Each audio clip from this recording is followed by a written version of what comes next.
शुक्लांबरधरं विष्णुं शशिवर्णं चतुर्भुजं प्रसन्नवदनं ध्यायेत् सर्वविघ्नोपशान्तये। ॐ श्रीकृष्ण परब्रह्मणे नमः। ध्यानश्लोकाः। पार्थाय प्रतिबोधितां भगवता नारायणेन स्वयं व्यासेन ग्रथितां पुराणमुनिना मध्ये महाभारतम् अद्वैतामृतवर्षिणीं भगवतीम् अष्टादशाध्यायिनीम् अम्ब त्वामनुसन्दधामि भगवद्गीते भवद्वेषिणीम्। ॐ श्रीकृष्ण परब्रह्मणे नमः। ॐ कृष्णाय नमः। ॐ कृष्णाय नमः। ॐ कृष्णाय नमः। ॐ कृष्णाय नमः। ॐ कृष्णाय नमः। ॐ कृष्णाय नमः। ॐ कृष्णाय नमः। ॐ कृष्णाय नमः। ॐ कृष्णाय नमः। ॐ कृष्णाय नमः। ॐ कृष्णाय नमः।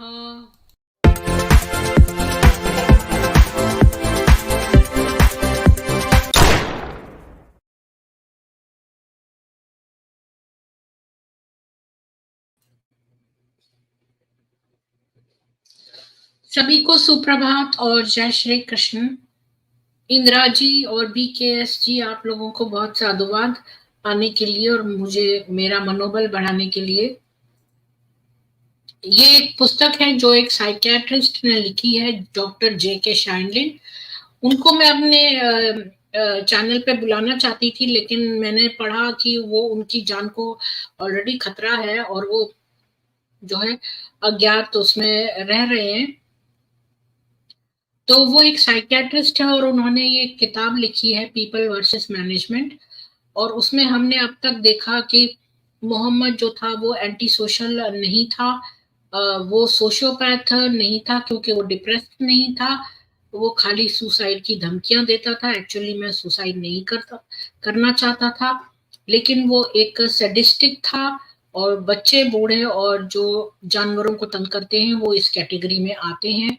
और हमने देखा वो पागल भी नहीं था, क्योंकि पागल जो है वो सोशल रिलेशनशिप्स कायम नहीं कर सकते और वो सही और बुरे के बीच में डिफरेंशिएट नहीं कर सकते, जितने मोहम्मद कर सकता था। और हमने ये भी देखा कि मोहम्मद जो था वो उसके अंदर आश्रित व्यक्तित्व विकार था, यानी कि वो एक डिपेंडेंट पर्सनालिटी सिंड्रोम से ग्रसित था। उसने वो पूरी तरह से किसी के ऊपर निर्भर हो जाना चाहता था हर चीज के लिए, क्योंकि वो खुद बहुत आलसी था। और उसने अपने बारे में झूठ लिखवाया था कि बहुत हार्ड वर्किंग है मोहम्मद, जबकि वो बहुत ही आलसी था और वो पूरी तरह से आश्रित होना चाहता था। इसलिए वो खदीजा के ऊपर पूरी तरह से निर्भर था, फाइनेंशियली भी और सब प्रकार से। और अगर खदीजा की धन दौलत के बेसिस पर ही ये पूरा इस्लाम फैला, अगर इस खदीजा का पैसा ना होता तो इस्लाम भी नहीं फैलता। खदीजा की मृत्यु के तुरंत बाद जो है उसने सौदा जो है उसको माँ समझा और उसके ऊपर आश्रित होने लगा, और आयशा से शादी करके आयशा और मोहम्मद दोनों की सौदा माँ हो गई एक तरह से।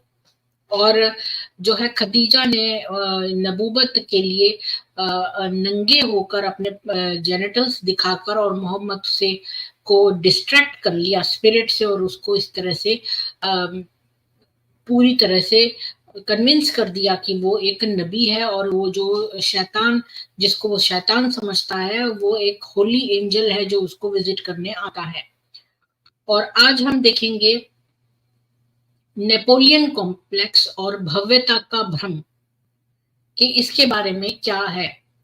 तो ये एक फ्रेंच एम्परर नेपोलियन के ऊपर बेस्ड है, नेपोलियन कॉम्प्लेक्स, जो कि एक बड़ी अजीब बात है कि नेपोलियन बहुत नाटा था। और ये साइकियाट्रिस्ट कहते हैं कि जो लोग बौने होते हैं, जो नाटे होते हैं उनके अंदर ये चीज बहुत ज्यादा होती है, अपने आप को जो है वो बहुत ज्यादा जो है शेखी खोरे होते हैं।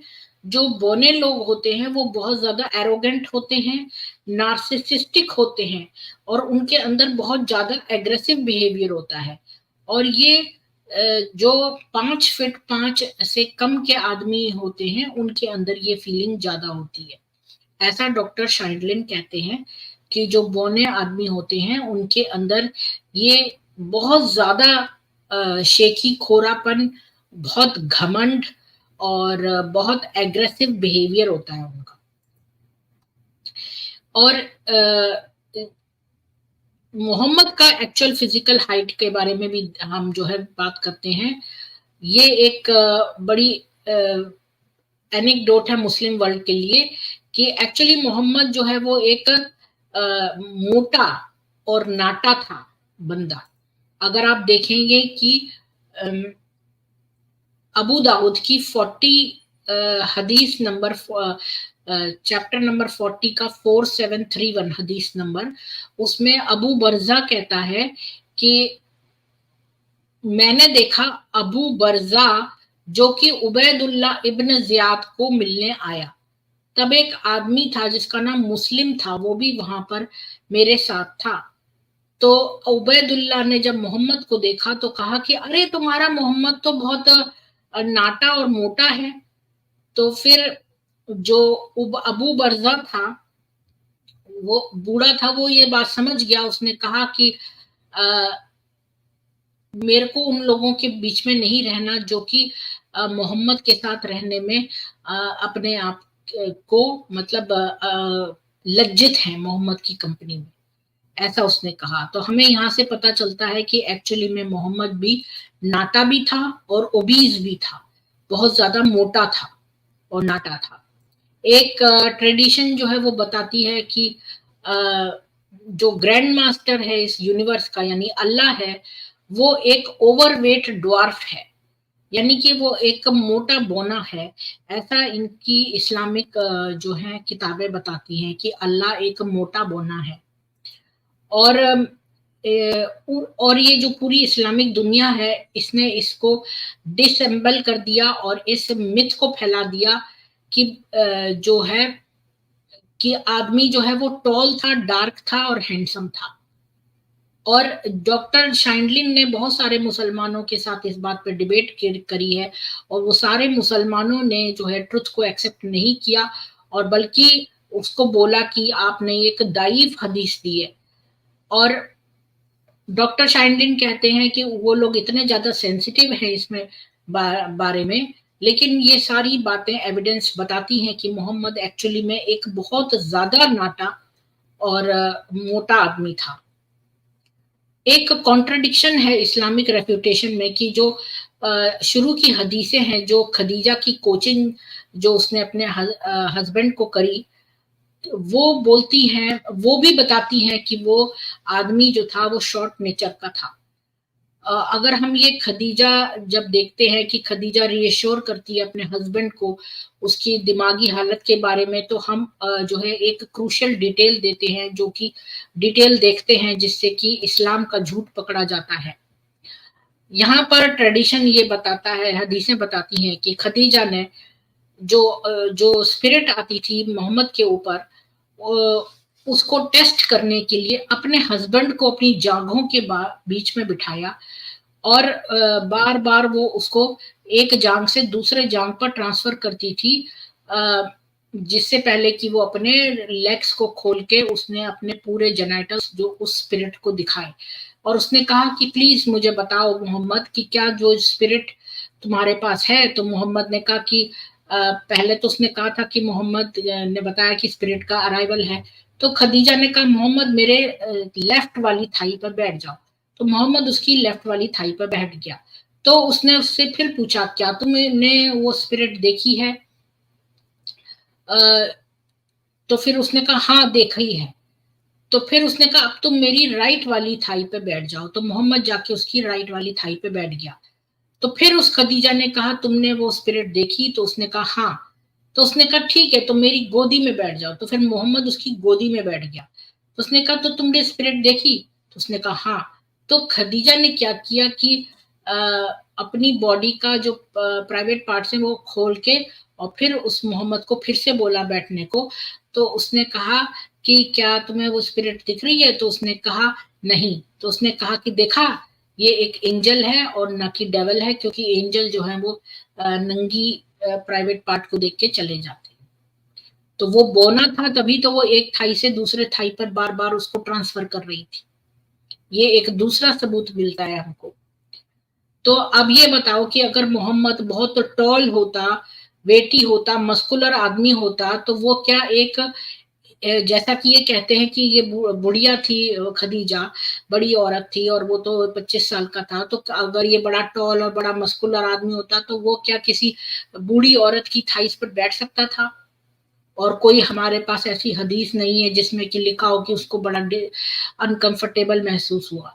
अगर एक नॉर्मल जो साइज आदमी होता वो भी नहीं बैठ सकता था इस रेडिकुलस स्पेक्टिकल को देखता और ऐसे एब्सर्ड टेस्ट के लिए। तो इसका मतलब कि वो उसको बार बार एक थाई से दूसरे थाई पर ट्रांसफर कर रही थी, तो इसका मतलब ही ये है कि वो एक बोना था।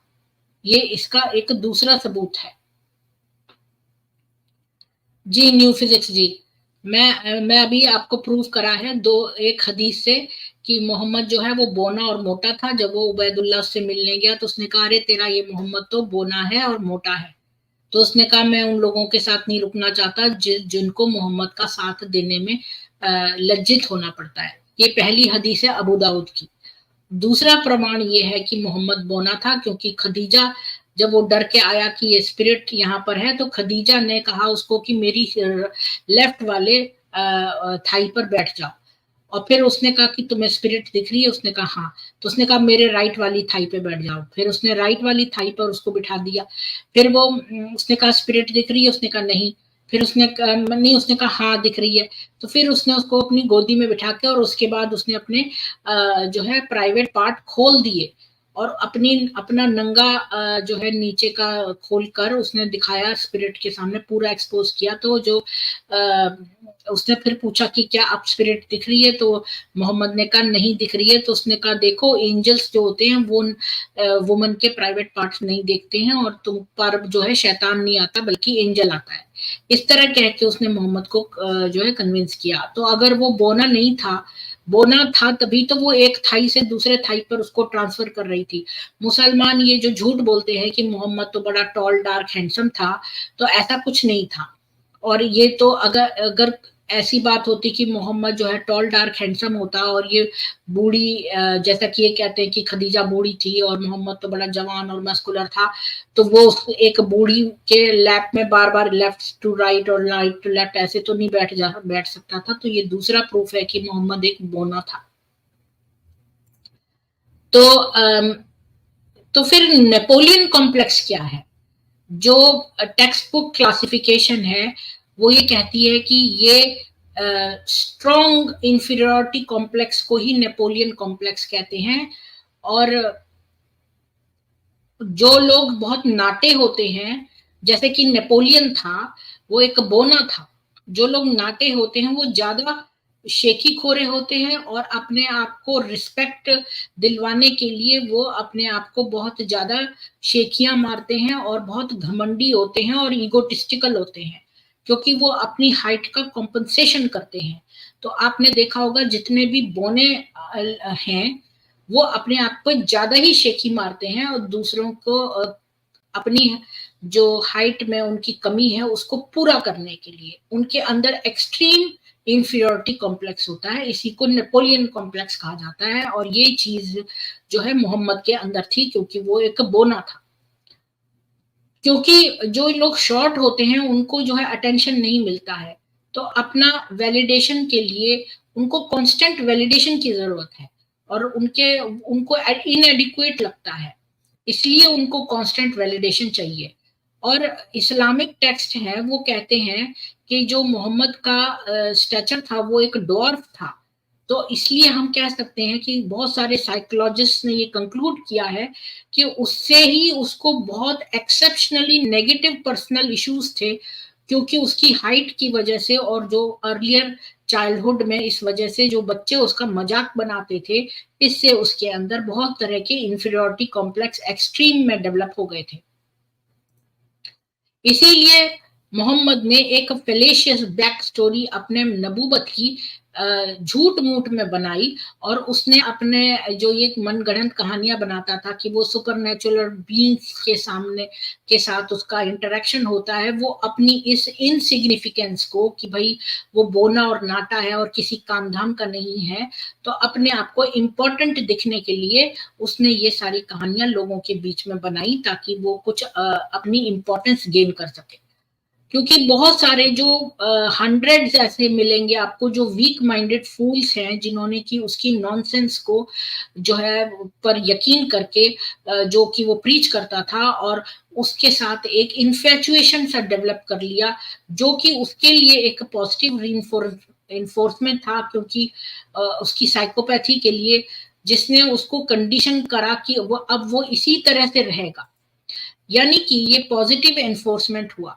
जैसे कि मान लो मैं आपको बताती हूँ, जैसे कि मान लो मैं एक मेरा मेरा जो पपी है, अब ये मैं समझा रही हूँ, ये किताब में नहीं लिखा, पॉजिटिव रिइंफोर्समेंट बता रही हूँ। जैसे कि अगर आप एक किसी पपी को जो है बोले वेरी गुड, अगर वो कहीं पर जंप लगाता हो और मैं बोलूं वेरी गुड और उसको ट्रीट दूं उस समय, फिर वो दोबारा जंप लगाएगा, फिर वो दोबारा अब वो दोबारा दोबारा करता रहेगा, क्योंकि वो और ट्रीट खाना चाहता है। तो ये पॉजिटिव रिइंफोर्समेंट है। तो जब जब उसने ऐसी बकवास मारनी शुरू करी, अपने आप को इम्पोर्टेंट दिखाने के लिए उसने झूठ मूठ कहना शुरू करा, मुझे तो ये एंजल आता है, फलाना ढिमकाना आता है, तो लोग जो हैं उसकी बकवास को, कई जो वीक माइंडेड फूल्स थे वहां अरब में जो रहते थे, उन्होंने उस पर विश्वास करा और उसके उसके साथ हो लिए और उसको बड़ा इम्पोर्टेंस देने लगे। इम्पोर्टेंस देने की वजह से ये चीज पॉजिटिवली रीइंफोर्स हो गई उसके अंदर, और वो अब बार बार ऐसा करने लगा, ताकि बार बार लोग उसको जो है वो कुछ समझने लगे। तो इस शेखी खोरी जो है उसकी बार बार पॉजिटिवली रीइंफोर्स हो गई, और अब वो परमानेंटली ऐसे ही एक्ट करना चाहता था। जो इंडिविजुअल्स ये नेपोलियन कॉम्प्लेक्स जो है डेवलप कर लेते हैं, उनको कंट्रोल चाहिए, ताकि वो अपना जो सोशल स्टैंडिंग है उसको एग्जैजरेट कर सके, और अपने अकम्पलिशमेंट्स को, जो छोटे आदमी होते हैं, नाटे आदमी होते हैं, उन वो सबसे ज्यादा लाउडेस्ट होते हैं, वो सबसे ज्यादा, आपने देखा होगा कि बौने लोग बहुत ऊंचा बोलते हैं, बहुत जोर जोर से बोलते हैं। जैसे आम व्यक्ति अपनी किसी वॉल्यूम में बोलेगा, जो बोना होगा वो बहुत ज्यादा जोर से बोलेगा, क्योंकि वो अपने आप की प्रेजेंस जो है लोगों के बीच में एस्टेब्लिश करना चाहता है, और वो ऑब्सेस्ड हो जाते हैं बॉडी बिल्डिंग और सेल्फ इमेज इंप्रूवमेंट की, और अपने अकम्पलिशमेंट्स को ओवर एग्जैजरेट कर करके बताते हैं, मतलब बहुत बढ़ा चढ़ा के, अगर उन्होंने कोई काम किया है तो उसको इतना बढ़ा चढ़ा के बताएंगे कि पूछो मत, और खूब जोर जोर से बोलेंगे, ताकि उनकी आवाज भी ज्यादा सुनाई दे। और जो जिनके अंदर ये नेपोलियन कॉम्प्लेक्स होता है, वो बहुत सारे झूठ जल्दी जल्दी बना लेते हैं, ताकि वो प्रोफेशनली और सोशली जो है वो जो क्लाइंबिंग द लैडर कर सकें, मतलब कि प्रोफेशनली सोशली वो बहुत ऊंचे ओहदे पर जल्दी से पहुंच जाएं, इसलिए वो बहुत सारे झूठ जल्दी जल्दी बुनते हैं, और सेल्फ प्रमोशन भी करते हैं। ये एक यूनिवर्सल ट्रेट है जो कि नाटे लोगों में पाया जाता है, कि वो सेल्फ प्रमोट करते हैं, जैसे मियाँ मिट्ठू बनना। सेल्फ प्रमोशन मतलब मियाँ मिट्ठू बनना। तो ये काम होता है। ये ग्रेटेस्ट फियर उनके अंदर ये होता है कि कहीं हम इनसिग्निफिकेंस या रिडंडेंसी में न चले जाए। मोहम्मद के अंदर ये बहुत ज्यादा ये कॉम्प्लेक्स था, नेपोलियन कॉम्प्लेक्स। अगर कोई हदीसों को पढ़े तो वो देख सकता है कि उसके सारे जो कैरेक्टरिस्टिक्स थे वो इस बिहेवियरल डिसऑर्डर से पीड़ित थे, क्योंकि वो एक्सट्रीमली सेल्फ प्रमोटिंग मियाँ मिट्ठू था, हमेशा अपने आप को एग्जॉल्टेड स्टैंडर्ड ऑफ कैरेक्टर बोलता था, an excellent mode of conduct बोलता था, क्योंकि ये आयतें वो खुद लिखवाता था, तो वो अपने बारे में बहुत अच्छी बातें लिखवाता था, और बहुत ही ज्यादा हाई स्टैंडर्ड की बातें अपने लिए बोलता था, और अपने आप को परफेक्ट ह्यूमन बीइंग बोलता था। हमने जैसा कि पहले डिस्कस किया, उसकी अंदर जो मिसैंड्री या मिसोगिनिस्टिक टेंडेंसीज थी, उसने उसको जो है बहुत ही ज्यादा ओवर बियरिंग कहते हैं ना, जो व्यक्ति अपना भार फेंकता है ना दूसरों के ऊपर, जैसे बीवियों के ऊपर, मतलब हर वक्त हावी रहता है, ऐसा बंदा था वो, हर वक्त अपनी बीवियों पे हावी रहता था और बहुत ज्यादा कंट्रोलिंग था और औरतों को बहुत ज्यादा कंट्रोल करने वाला व्यक्ति था। और ये चीज बोने लोगों में पाई जाती है, नेपोलियन कॉम्प्लेक्स। और सबसे ज्यादा नेपोलियन कॉम्प्लेक्स का असर ये होता है कि ये लोग सबको कंट्रोल करना चाहते हैं, सारे लोगों को, क्योंकि वो ये लोग जो हैं इन ये देखने में बदसूरत होते हैं, इसलिए ये ऑब्सेस्ड होते हैं अपनी सेल्फ इमेज से, और इसलिए क्योंकि उनकी एक अनअट्रैक्टिव फिजिक है, क्योंकि वो और ये भी एक पॉसिबिलिटी है, डॉक्टर शैंडलिन कहते हैं कि उसके अंदर एक्रोमेगाली था, जो कि एक रेयर एंडोक्राइन सिंड्रोम है, क्योंकि वो नाटा था। तो फिर वो उसके अंदर ये भी था कि जैसे किसी के अंदर चोरी की आदत हो तो वो दूसरे को चोर बोल दे, मतलब कि अपने फ्लॉज को दूसरों के ऊपर प्रोजेक्ट करता था, अपनी कमियों को दूसरों के ऊपर। इससे इसलिए उसने जो है वो मना किया मुसलमान आदमियों को कि वो अपने टॉर्सो को और अपने लोअर लेग्स को जो है ना एक्सपोज करें, और अपनी बॉडीज को। कभी आपने सोचा है कि उसने क्यों कहा मुसलमान आदमी जो है अपने आप को पूरी तरह ढक के रखे, मुसलमान आदमी भी अपने टॉर्सो को ढक के रखें, अपनी टांगों को ढक के रखें, ये सब क्यों कहा उसने? क्योंकि वो बोना था और उसको फिजिक से था कि उसको लगता कि दूसरे मुसलमान जो हैं वो ज्यादा अच्छे दिखेंगे, तो इसलिए उसने ये चीज निकाली कि सारे आदमी जो है अपना टॉर्सो को कवर करके रखें, क्योंकि वो एक्सट्रीम जो है अनअट्रैक्टिव था और उसको एक्रोमेगाली भी थी, और इसीलिए वो जो है दूसरे आदमियों ताकि अच्छे ना दिखें, उसने उन सबको ये कहा। अब ये देखो, जो उसके सोल्जर्स थे, जो योद्धा थे, तो वो तो बड़े मैस्कुलाइन थे और बहुत जो है वेल टोन्ड थे, क्योंकि आर्मी जो है वो बहुत ज्यादा फिजिकली एक्सर्शन करती है, तो उनकी बॉडीज बड़ी शेपली होती हैं, और उनको देख देख के तो इसको और भी ज्यादा हीन भावना आती। तो इसने क्या किया कि सोचा कि जो ये मैं आयतें उतारूंगा, इससे जो है मैं इस चीज को नीचा कर पाऊंगा और अपनी ईगो को बूस्ट कर पाऊंगा। ये भी हाईली इंडिकेटिव है उसके Napoleon complex, Napoleon inferiority complex, क्योंकि नेपोलियन जो था वो भी बोना था, उसके अंदर उसी के नाम पे ये कॉम्प्लेक्स आया है। तो इसीलिए उसने जो है वो देखा कि जो युद्ध के सैनिक हैं उनके बॉडीज बड़े अच्छे हैं, तो वो कवर करके रखें, और इसने अपनी आयतों के द्वारा अपनी नबूवत से उनको डिफीट करने का सोचा। जैसे कि एक जेलस इंडिविजुअल होता है, वो दूसरों को देख नहीं सकता कि वो उसको किसी भी क्षेत्र में पीछे छोड़ दे, तो फिर उसने अपने इस कल्ट को बोला कि ये बिल्कुल म्यूजिक को सुनना बंद कर दे। नहीं तो आपको क्यों लगता है कि उसने म्यूजिक क्यों बंद किया?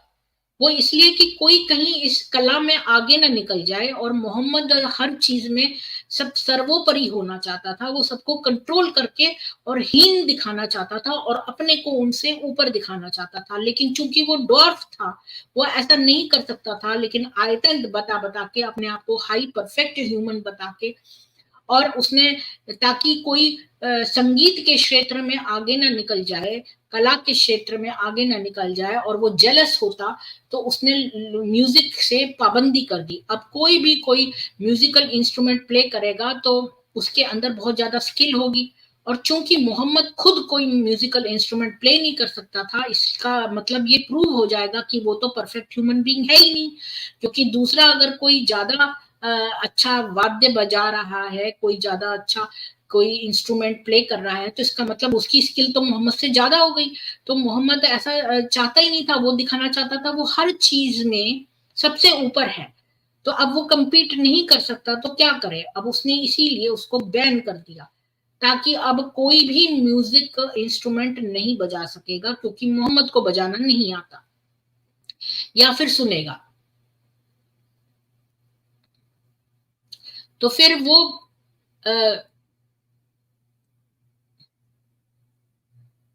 उसको पता था कि ये कॉम्प्लेक्स आर्ट फॉर्म वो कभी भी नहीं कर सकता है, तो इसीलिए उसने इसको बैन कर दिया। अब उसने अपने कल्ट को इससे डिप्राइव कर दिया, इस सेंसुअलिटी से, तो अब उसने फर्दर एक झूठ को इसके साथ जोड़ा कि वो अकेला पोजेस करता है बहुत सारी unlimited set of supernatural skills, जितनी की कोई एक कॉमन आदमी कभी सोच ही नहीं सकता। उसने यहां तक कि जीसस के जो मिरेकल्स थे उनको भी प्लेजराइज कर लिया, जैसा कि क्राइस्ट का ने रिकॉर्ड किया था न्यू टेस्टमेंट में। तो क्योंकि हदीस कहती है कि मोहम्मद को बेस्टो किया था अल्लाह ने कि वो उसने चांद के टुकड़े कर दिए और पानी को जो है पैदा किया अपनी उंगलियों के बीच से, और ब्रेड को अपने फॉलोवर्स के बीच में मल्टीप्लाई कर दिया। अब ये तो मैंने सुना है कि क्राइस्ट ने किया था, जब जब उसने ब्रेड को बहुत मल्टीप्लाई कर दिया था, तो ये चीज मिरेकल उसका इसने कॉपी कर दिया, क्योंकि ये क्राइस्ट के मिरेकल्स में है लिखा हुआ। लेकिन आयरनी ये है कि मोहम्मद तो एक्चुअली में कि कहा जाता है कि वो बिल्कुल भिखारी की तरह मरा, बिना किसी खाने के। तो अगर वो ब्रेड मल्टीप्लाई कर सकता था तो फिर वो भूखा क्यों मरा? ये बात बताइए कि अगर वो उसके अंदर इतनी चमत्कारिक शक्तियां थी कि वो ब्रेड को मल्टीप्लाई कर सकता था, जैसा वो कहता है, जो कि उसने क्रिश्चियनिटी से चुराया था, तो फिर वो भूखों क्यों मरा? तो ये उसने सब बातें इसीलिए बताई थी क्योंकि वो अटेंशन गेन करना चाहता था। और वो अकेला ही अपने घर में पूरे जो है ब्रेड क्यों नहीं भर सकता था? क्योंकि ये डेंजरस झूठ थे जो इस्लामिक जेलेट्स ने उस समय स्प्रेड कर दिए। लेकिन अब ये बात कोई मुसलमानों से प्रूव करने को कहे कि भाई अगर ऐसा ही वो था, उसके अंदर शक्तियां थी कि उसने ब्रेड मल्टीप्लाई करी थी जैसे कि क्राइस्ट ने करी है, तो फिर वो भूखों क्यों मरा और वो गरीब क्यों था? और वो ये लोग कहते हैं कि एक बार तो मोहम्मद ने इतने लंबे समय का फाका किया, तो अगर वो ब्रेड मल्टीप्लाई कर सकता था तो उसे फाका करने की क्या जरूरत थी? तो यहीं पर उसका झूठ पकड़ा जाता है। और देखो कि उसकी ये नेपोलियनिक प्यास जो थी कि लोग मुझे इतना ज्यादा पूजे, मतलब कि मेरे को इतना अडोर करें कि भाई कि नबूबत से, कि उसने अपने आप को एक तरह से गॉड ही डिक्लेयर कर दिया। ये एक और चीज है, मसाया एंड गॉड कॉम्प्लेक्स। ये भी कई लोगों में होता है, गॉड कॉम्प्लेक्स, की वो अपने आप को ईश्वर ही समझने लगते हैं। कुछ लोगों के अंदर ये कॉम्प्लेक्स भी होता है, इससे भी वो सफर करता था। ये एक ऑडेशियस, एक बड़ा सा मूव था ऐसे आदमी के लिए जो कि सबसे worst form of psychological insecurity को सबसे सफर कर रहा था। और उसके पास कोई भी जूइश ट्रेडिशंस की कोई भी ट्रू प्रोफेसी नहीं थी, ना ही वो कोई सिंपल स्ट्रेटेजी समझ पाता था। कभी उसने कोई स्ट्रेटेजिकल थ्योरी नहीं समझी, कभी उसके अंदर दूरदर्शिता नहीं रही, लेकिन उसने अपने जो बेकार के ये आयते हैं अपनी कन्वीनियंस से वो पैदा कर लेता था। जब भी उसको पैंट उतारते हुए अपनी कोई भी पकड़ लेता था तो आयत नाजिल हो जाती थी। उसके जितने भी मिलिट्री कैंपेन्स थे वो कैसे फाइनेंस होते थे? डकैती करके। जो भी क्या बोलते हैं उसको, ट्रेड को क्या कहते हैं? ट्रेड को क्या कहते हैं हिंदी में? हाँ, व्यापार। जो भी व्यापार के रास्तों पर निकलता था उनको लूटपाट करके वो अपने मिलिट्री कैंपेन्स को फाइनेंस करता था। उसके अंदर बिल्कुल कोई एबिलिटी नहीं थी, बल्कि वो एक माइंडलेस, जिसको बोले दिमाग से पैदल एक बारबेरियन था। और ये भी उसका एक रिस्की बिहेवियर डेमोन्स्ट्रेट करता है। ये ट्रुथ है कि मोहम्मद को बहुत सारे फेल्ड अटेम्प्ट्स उसने करे मक्का को इन्वेड करने में, और ये बताता है कि उसकी स्ट्रेटेजिकल एबिलिटीज जो थी वो बहुत ही पुअर थी, और इसीलिए उसने जो है वो उसको ये गेम समझ में नहीं आते थे स्ट्रेटेजी के, और ना ही उसको कुछ भी समझ में आता था, इसलिए उसने चेस बैन कर दिया, क्योंकि उसको जो चीज नहीं आती थी वो चीज बैन कर देता था। जैसे म्यूजिक भी हराम है, ऐसे चेस भी हराम है। आप चेस नहीं खेल सकते, इस्लाम में हराम है। तो क्योंकि दिमाग से वो सोच नहीं सकता था, और दिमाग से स्ट्रेटेजी उसको नहीं आती थी, दिमाग से पैदल, जैसे कहते हैं ना बारबेरियन, जो बर्बर आदमी, दिमाग का पैदल बर्बर आदमी था वो, और इसीलिए उसने चेस को भी बैन कर दिया था। और क्योंकि वो जो है मैथमेटिकल बेस्ड कोई भी थ्योरी को वो अगर कोई मास्टर कर लेता तो फिर वो तो प्रॉफिट से ऊपर हो जाता, वो तो दिखा देता मैं तो प्रॉफिट से भी ऊपर हूं, मुझे तो ये आता है, जबकि प्रॉफिट को नहीं आता था, तो वो चीज कैसे होने देता।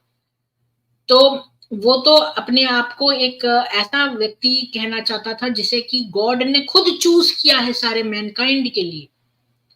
ये जो नेपोलियन कंट्रोलिंग इंस्टिंक्ट है, यही मुसलमानों की डाइट है, और इसीलिए उसने जो है पोर्क और अल्कोहल भी जो है मना करा, क्योंकि उसके अंदर एक बहुत ज्यादा क्योंकि वो उनकी डाइट को भी कंट्रोल करना चाहता था, उसके अंदर कंट्रोल की फीलिंग थी कि मैं सबको कंट्रोल करना चाहता हूं, तो इसलिए वो हर तरीके से, चाहे वो खाना हो, चाहे वो पहनना सोना हो, या फिर म्यूजिक सुनना हो, चेस खेलना हो, हर चीज में वो अपनी उंगली करना चाहता था, और उसके अंदर अपने लिए बहुत सेल्फ इंपॉर्टेंस का बहुत ही ज्यादा बढ़ा चढ़ा रूप था, और इसीलिए उसने मुसलमानों के जीवन से जो भी चीजें उनको आनंद पहुंचा सकती थी वो सब निकाल दी।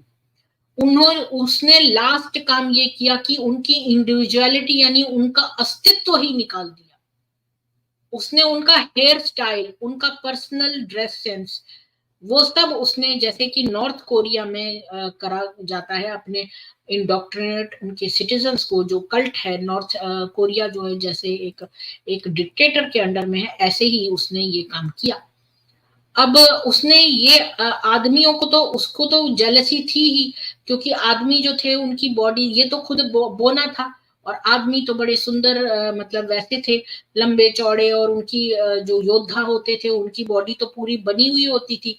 तो इसीलिए इसने कहा कि तुम जो है कपड़े भी ऐसे पहनो जिसमें ये सब ना दिखे, तो इसलिए आदमियों के कपड़े भी उसने मना कर दिए उस तरह के पहनने के, ताकि जो उनके एंकल तक, यानी कि उनके जो एड़ी वहां तक है वहां तक जाए, क्योंकि क्योंकि वो खुद बौना था। तो अगर वो नॉर्मल कपड़े पहनता तो फिर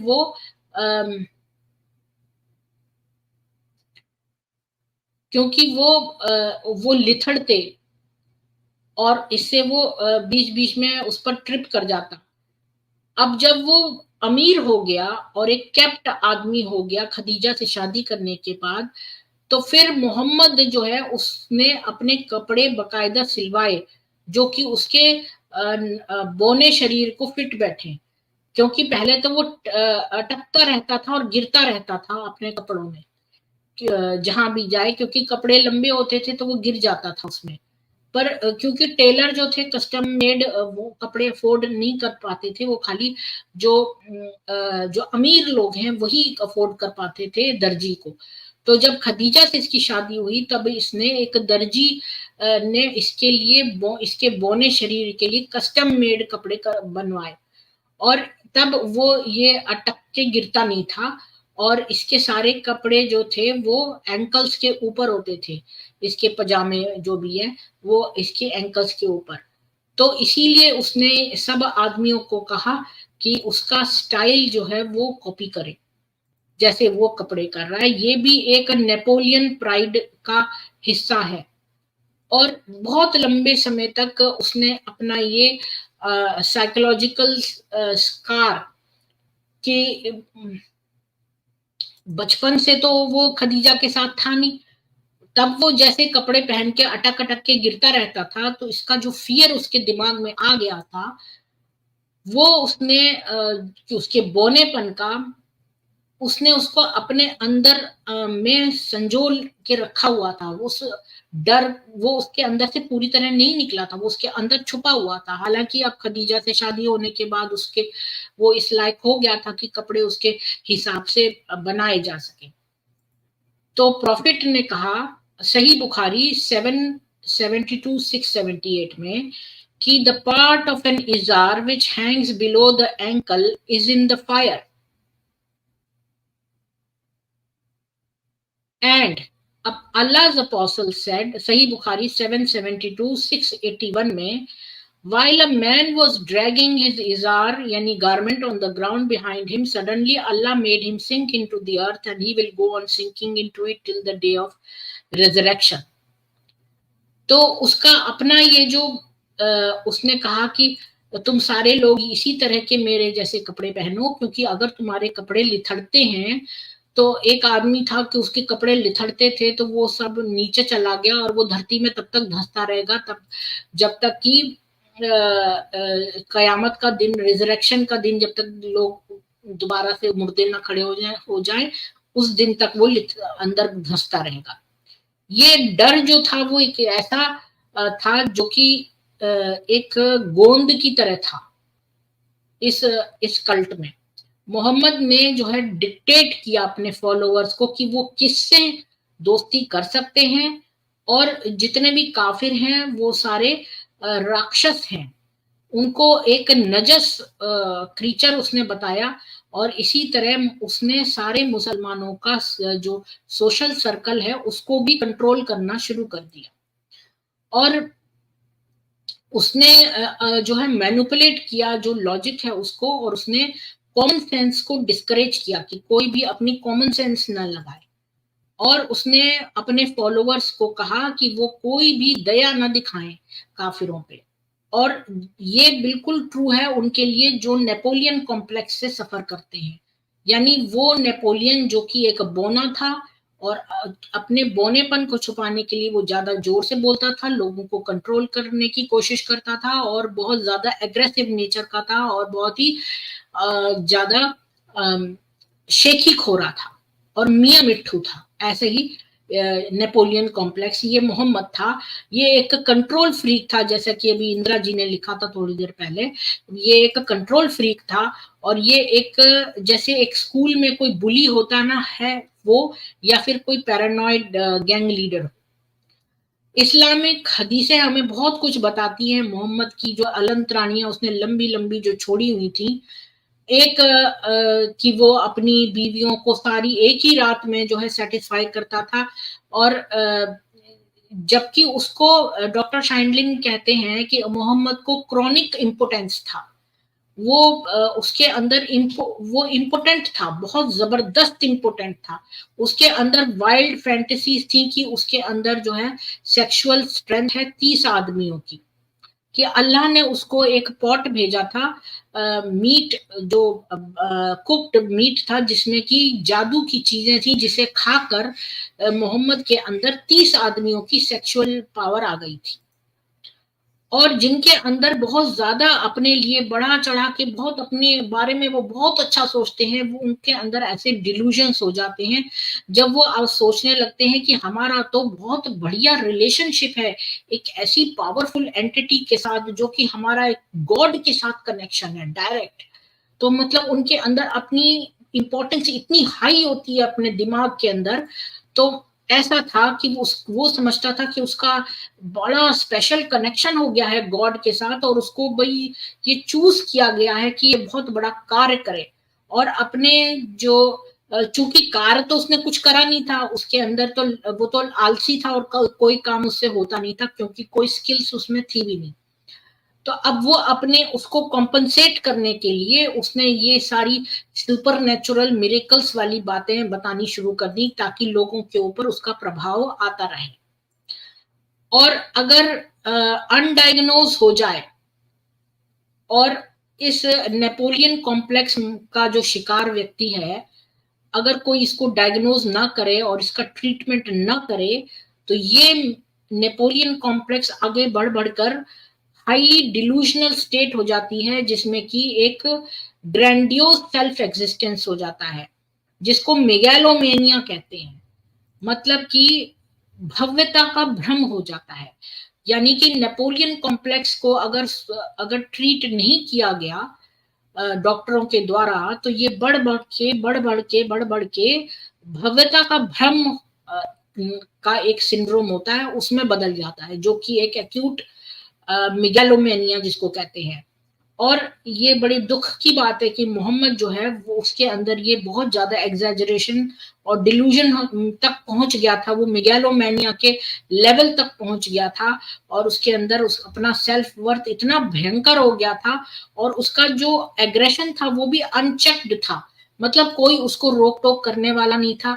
कभी कभी वो घूंसा मार देता था आयशा को, कभी किसी को कैसे ही मार देता था। तो ये अनचेक्ड एग्रेशन उसके अंदर डेवलप हो गया था इससे। और कितने लोगों को उसने, मिलियंस ऑफ इनोसेंट विक्टिम्स को मौत के घाट उतार दिया। ये बिल्कुल नेपोलियन का बिलिजरेंट और डेलूजनल नेचर कह सकते हैं, उसी तरह था जैसे कि नेपोलियन रिस्पॉन्सिबल था।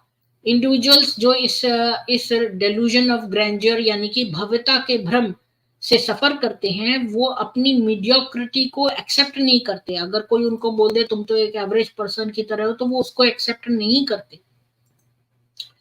और वो हर ऐसा एक्शन करते हैं जिससे कि वो जीनियस लगे, बड़े उदारवादी लगे और बिना किसी त्रुटि के लगे। ऐसे लोग जो ये नेपोलियन कॉम्प्लेक्स से सफर करते हैं, इनके डिल्यूजन्स जो हैं वो साइकोटिक एपिसोड्स में बदल जाते हैं, और ये अपनी फैंटेसी वर्ल्ड में रहने की कोशिश करते हैं, और कई बार उसके बहुत ज्यादा वायलेंट कॉन्सिक्वेंसेस भी होते हैं। और ऐसी स्टडीज जो है करी गई है जिसमें बताया है कि जो लोग इंफीरियोरिटी कॉम्प्लेक्स से सफर करते हैं वो हमेशा अनसेफ और एंक्शस फील करते हैं। तो मोहम्मद भी बहुत एंक्शस और इनसिक्योर मैन था, और वो अपने आप को वैलिडेट करने के लिए वो बहुत बेचैन था, और हर वक्त लोगों का अटेंशन सीख करना चाहता था, जबकि वो इन नेगेटिव था। उसकी अपनी इनसिक्योरिटी थी, जो कि वो खदीजा, सौदा और जितने भी उसके लोग थे उनके ऊपर वो डिपेंडेंट था। ये भी एक कारण है कि पॉलीगैमी, बहुत सारी बीवियां लेने से एक फायदा सेक्स का तो होता ही है, पर दूसरा फायदा ये होता है कि कभी भी आप इनसिक्योर नहीं रह सकते, क्योंकि एक मर गई अगर या चली गई तो दूसरी तो है। तो इसलिए वो एक्यूट इनसिक्योरिटी जो उसके अंदर बचपन में थी, उसका उसने ये सोल्यूशन निकाला था, पॉलीगैमी। और रिसर्चर्स जो है अब नेपोलियन कॉम्प्लेक्स और इंफीरियोरिटी कॉम्प्लेक्स और ये भव्यता का भ्रम, इन सब को डायरेक्टली रिलेट करते हैं पैरानॉइड सिजोफ्रेनिया नाम की एक डिजीज है उसके साथ, बिल्कुल ये मिल जाती है जाकर। और मोहम्मद भी इससे सफर करता था। पैरानॉइड सिजोफ्रेनिया वो है जब हमें लोग दिखते हैं और हमें सुनाई देती है आवाजें वगैरह। और ये मेरे एक हस्बैंड के कजन को ऑलरेडी है इस समय, और इसकी वो दवाइयां खाता है, और मैं उससे पूछती हूँ तो वो कहता है उसको सुनाई देता है, दिखाई नहीं देता है। तो ऐसे ये बिल्कुल एग्जिस्ट करती है।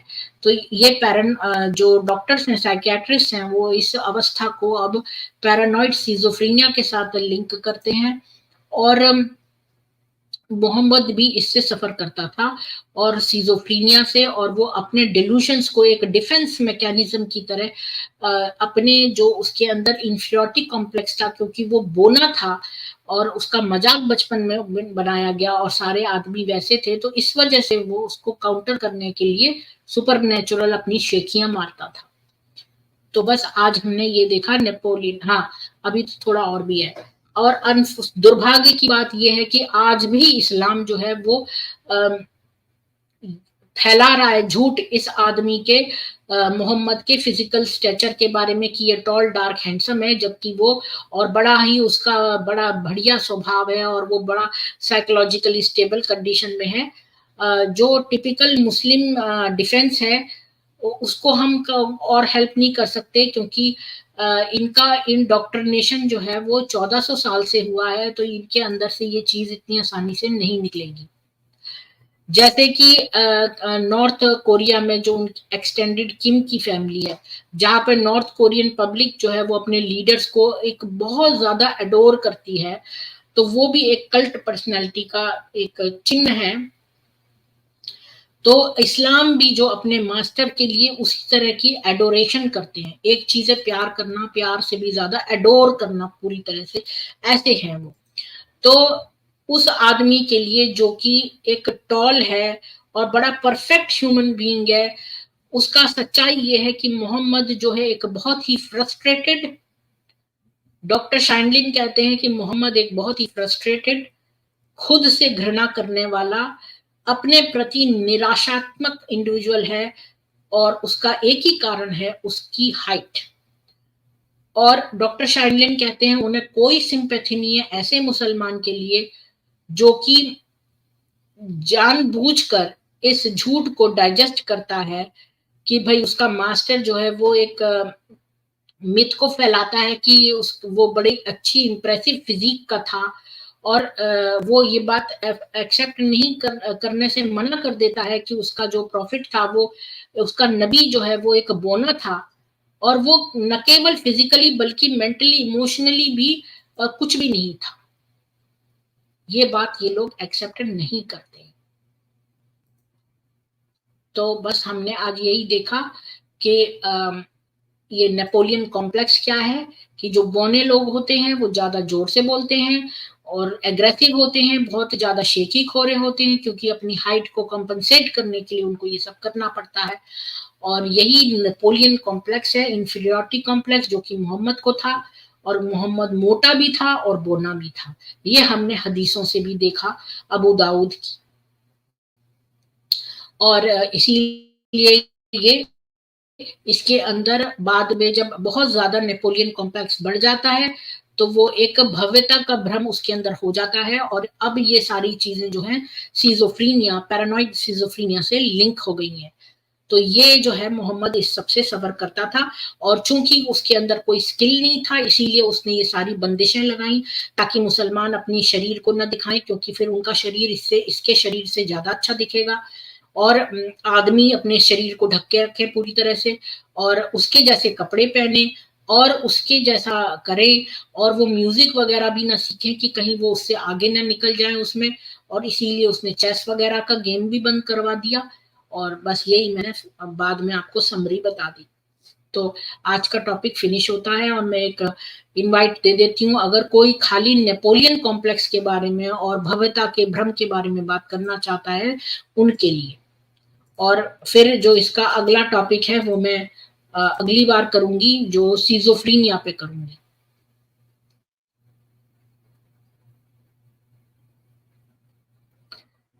जय श्री राम इंदिरा जी।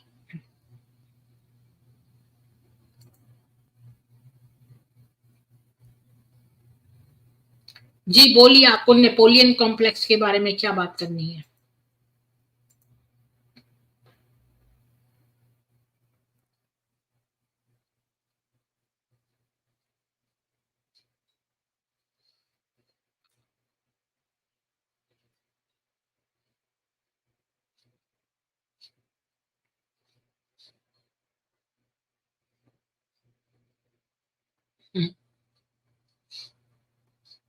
जी जी, नमस्ते मैडम। जी अच्छा, जय श्री राम, बोलिए। जय श्री राम। आपने एक वो बताया ना, खदीजा के बारे में। हम्म। तो ये तो सही बुखारी में आज ही पढ़ रहा था, लेकिन वो डिटेल एक्चुअली लिखा नहीं है उसमें। एक ही वर्ड लिखा है, अपन returning home he entered Khadija. मतलब वो, जब आप सीरा पढ़ेंगे ना उसमें डिटेल में है। हाँ अच्छा अच्छा। अच्छा हाँ, उसी में बस एंटर्ड ओनली वर्ड लिखा है, बाकी कुछ नहीं लिखा। उसके बाद फिर खदीजा ने बोला कि ये अल्लाह है तो वो तुम्हारा और कुछ नुकसान नहीं इंदिरा जी, करेगा। जो जी। आप ऑनलाइन देखते हो sunna.com, उसमें बहुत हाँ शॉर्ट में है। अगर आप इनकी हाँ, किताबों ये की भी हो सकता पीडीएफ, है। सुनिए, हाँ। जैसे सही बुखारी वॉल्यूम 1 पूरी डाउनलोड करके रखिए, उसमें जो हम्म, आपको पूरा डिटेल मिलेगा ना, वही चीज sunna.com में 2 लाइन में लिखी होगी, वही चीज पूरी डिटेल में लिखी होगी, उसमें एक्सप्लेन्ड होगी। मैंने उसके वॉल्यूम के 1-2 पीडीएफ डाउनलोड करे हैं, एक हर एक एक की एक एक किताब है। हाँ वो तो है, वो तो है। नहीं, इसका कोई पूरा रेफरेंस है? हाँ हाँ, आपको बुखारी का भी किसका काफी लंबा रेफरेंस? है। हाँ, बुखारी का भी काफी बड़ा है मुझे, लेकिन लगता है दूसरा जगह पे दिया कौन सा होगा। वाला है, वो जो उसने अपने एक जांग से हाँ, दूसरे जांग पे खोल दिया बिठाया, वो जो। वाला? हाँ हाँ हाँ हाँ, हाँ वो हाँ। मैं आपको दे देती हूँ, वो मैं आपको दे जी देती जी। हूँ। वो हाँ नीचे लिख दीजिए, सब लोग पढ़ लें उसको। हाँ हाँ हाँ, बिल्कुल बिल्कुल। हाँ, बिल्कुल। और बाकी एक बड़ी बात है, देखिए, ऐसे आदमी को नेपोलियन के साथ तुलना करना भी नेपोलियन का बेइज्जती है। उनके जैसा अ, ये जनरल और स्टेट्समैन, और ये कहिए उन्होंने अपना देश को बहुत ही अच्छा रखा, देश के लोगों को बहुत अच्छे से रखा था। उन्होंने किसी के प्रति कोई अन्याय नहीं किया, छोटे से छोटा आदमी, बड़े से बड़ा आदमी, किसी के प्रति कोई अन्याय नहीं किया। और उनका साहस था, खुद ही फ्रंट पे जाते थे। और एक वाकया है, जब वो अनआर्म्ड 10-12 लोगों के साथ आए वापस सेंट हेलेना से, तो हाँ, सेंट हेलेना, एल्बा से शायद, सेंट हेलेना से तो डेथ हो गया था। एल्बा से जब आए, तो उन्होंने ऐसे ही पेरिस में आ गए, उनके पास कुछ नहीं था, ऐसे खाली शर्ट पहन के आ गए थे और कोई हथियार नहीं था। पूरा आर्मी आ गया सामने, और उन्होंने उसके जो फ्रेंच जनरल है उनके सामने शर्ट खोल दिया, बोला अगर तुम्हारा हिम्मत है तो मेरे छाती पे गोली मारो। तो किसने? नेपोलियन ने। और जब नेपोलियन ने ये बोला, तो पूरा का पूरा फ्रेंच आर्मी उनके तरफ हो गया तुरंत। तब उन ब्रिटिश ने कब्जा कर लिया था ना, कब्जा करके उनको एल्बा को भेज दिया था। तब वो दोबारा वापस आए, फिर उन्होंने दोबारा एम्परर बने। उसके बाद फिर वो हार गए, दोबारा हार गए, वो बात अलग है। लेकिन उनके पास जो हिम्मत था, वो इसमें कहीं नहीं था। ये तो पीछे छुप जाता था, पीछे छुप जाता, लोगों को मुंह नहीं दिखाता था, पर्दा डाल के रखता था। और उसका पेंटिंग भी मना किया था, मेरे कोई फोटो वो नहीं बनाना, कोई पहचान ना ले। ये भी तो बात है ना। नेपोलियन हाँ, कॉम्प्लेक्स तो था, लेकिन नेपोलियन के साथ इसका कोई तुलना हो ही नहीं नहीं सकता। नहीं, हम तो नेपोलियन से तुलना नहीं कर रहे हैं। नेपोलियन बिल्कुल बिल्कुल कॉम्प्लेक्स में जी। जो ये बात है कि हाँ बौने लोग जो हैं वो लाउड होते हैं, हम वो वाली जो है सिंड्रोम बता रहे हैं जिसको नेपोलियन कॉम्प्लेक्स कहते हैं, और वो नेपोलियन को था ये, जी जी जी। उसी हाँ के वो तो, नाम पे बनाया हाँ ये। वो तो गिट्ठा था, गिट्ठा सा था। हाँ, गिट्ठे एग्जैक्ट लोगों हाइट की ये कहीं। होती है, ये हाँ गिट्ठे लोगों की निशानी है कि वो ज्यादा वो तो जोर है। से बोलते हैं और एग्रेसिव होते हैं। और बढ़ चढ़ के रहना चाहते हैं, ये बात है। अपने हाँ खुद का जो इंफेरिटी है उसको दूसरे के सर में डालना चाहते हैं, बात ये। हाँ, जी। और तो एक हमें यही इसका एग्जैक्ट हाइट कहीं है लिखा? वो ऐसा नहीं है, नहीं, ये वो लिखा तो है नहीं कि वो लिखा होगा। बौना था और मोटा था। हाँ, हमारे पौना और पास तो मोटा था। दूसरे हाँ वो तो हैं। सच है। ठीक है, अब फिर दूसरा स्ट्रीम करेंगे इसके बाद, हाँ, या और इसी में मैंने कंटिन्यू वो भी करेंगे? हाँ प्राइवेट प्राइवेट चैट में दे दिया है, वो हाँ, वो कहाँ मैंने से देख लिया, लिया था, खतीजा का मैंने देख लिया। वो। हाँ हाँ, मैंने देख लिया, उसको कॉपी करके मैं उसमें डाल देता हूँ। हाँ, और आप क्या दूसरा स्ट्रीम करेंगे या इसी को कंटिन्यू करेंगे? नहीं बस मेरे हम को इसको एंड करते हैं। और हाँ मैंने इसके यहाँ पर लोगों के ये ले लेते हैं, कोई क्वेश्चंस हैं। जी। मैंने तो ठीक वैसे ठीक। लिंक दे दिया है कि कोई हाँ हाँ आके हाँ, जो ठीक। है वो अगर खाली इसी बात पे नेपोलियन कॉम्प्लेक्स और भव्यता का हाँ भ्रम इस पर कोई करना चाहता है तो कर सकता है। जी जी जी।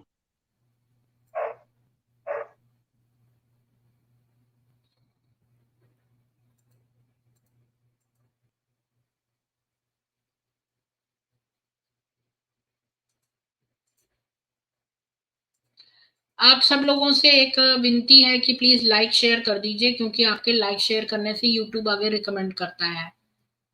और मैं ये सारा कुछ पढ़ पढ़ के आपको बता रही हूँ, इतने इम्पोर्टेंट चीजें, तो कम से कम एक मेरी मेहनत का इतना तो फल कर सकते हैं ना आप, कि इसको लाइक कर सकते हैं।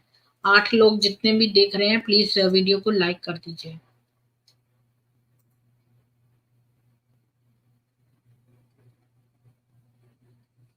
हाँ, मैंने ये दे दिया है। जो मैंने बताया था कि खदीजा ने उसको एक एक जांग से दूसरे जांग पर बिठाया, फिर दूसरे से पहले पे बिठाया, ऐसे बार बार कर रही थी, तो वो डॉर्फ था। ये दूसरा सबूत है कि वो बोना था, तभी तो वो बार बार उसको अपनी एक जांग से दूसरे जांग पर बिठा रही थी। अगर वो बड़ा तगड़ा मस्कुलर आदमी होता, और ये खदीजा जिस तरह से बूढ़ी औरत ये लोग बताते हैं उसको, तो कोई बूढ़ी औरत इतने जवान लड़के को बार बार जो है अपने लेफ्ट थाई से राइट थाई में इधर उधर ट्रांसफर थोड़ी ना करती। बोना था वो।